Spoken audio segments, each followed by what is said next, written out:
going to show you what I do with, so I started a new line of pattern papers, and I don't love the stark white of the back of the papers. So I was going to show you what I do. So I print these off. So this is the Valentine line that I have. So what I do is I grab these and then I get some gesso and I make some marks. This has a little bit of coffee dye on this foam paintbrush here, and so I just am kind of adding some marks with this. Then I take my Stabilos and I add some marks, just random. I just like to break it up, and then a little bit of this in there. So I just do a quick little mashup on these. So I try to get this little thin, but just to give it some texture on the back, I do this. Then I'll put it to the side and let it dry. But I continue to do this with the papers, and then mark them up here, and then add some marks, some scribbles, some circles. I'm not even paying attention to what I'm doing, actually. I'm just kind of laying down some marks, so whenever I cut these up, they're not plain on the back, because I hate, like, whenever there's a pretty front and then a plain white back. I used to be okay with it, and just, I don't know, recently, I don't know, I'm just not. So if you are, that's fine too. Like I was for the longest time, and then I'm going through this grungy phase. Well, I've always kind of had a grungy phase, but I'm embracing it this year, I guess.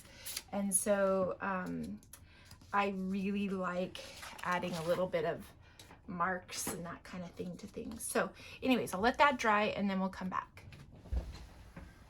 Okay, so here's what I do next. I make sure that I have a wet brush, maybe get some water close by, a spray bottle, espresso instant coffee, and I just kind of sprinkle some on here. And I also use those art infusions to do this too, but today I'm just using the coffee. I might throw in some of those sprinkles, but I'm just kind of moving the coffee around so I get it all wet, saturate it. I even have a dish over here with some coffee crystallized in here that sometimes I'll just kind of reconstitute it and work on it, but I didn't have it done, so I didn't do it. Anyways, so I just kind of get all over here, make it stained. I'll turn it over and I will paint this edge with the coffee. Just kind of get it all moving around. I don't have a fancy printer, but I use this paper that's really made a difference. And so I just print on this paper, and it's pretty tough, and it holds up to what I do to it. So I'll leave a link for that. So the next thing I do, so then I love this pattern, by the way, so I thought it might be fun to have this too on there. It would be kind of fun. Okay, and then I'll flip it over and do this side.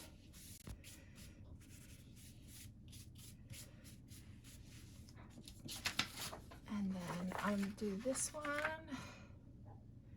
Again, I'm just continually layering some some coffee on here and spraying periodically, just spreading it around.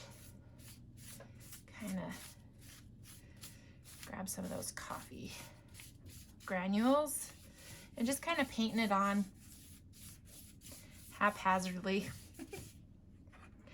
and then flipping it over. I just stack on top of one another here. And then when I'm done, I take it and I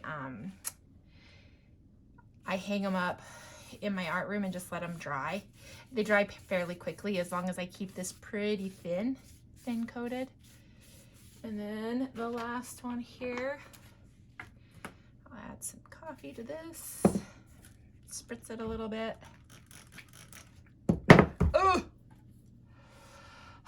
Put the lid on it. I just spilt it everywhere. And I go through so much of this coffee that it's kind of precious to me, so I will be salvaging that. I went through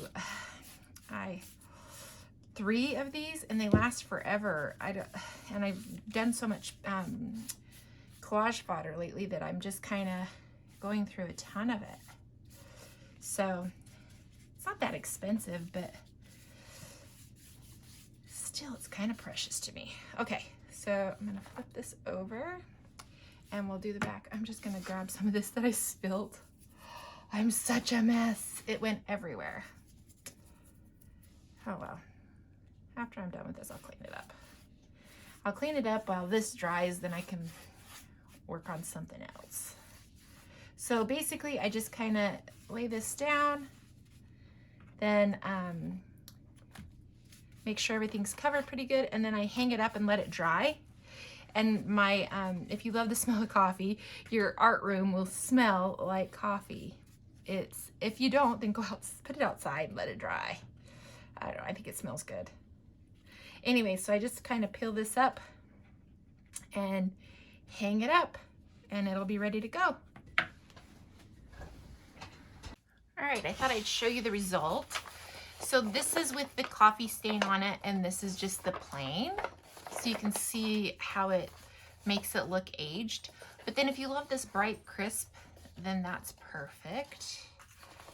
But I'm loving how this one turned out. I don't know, it has like a greenish tint to it that I'm loving right now.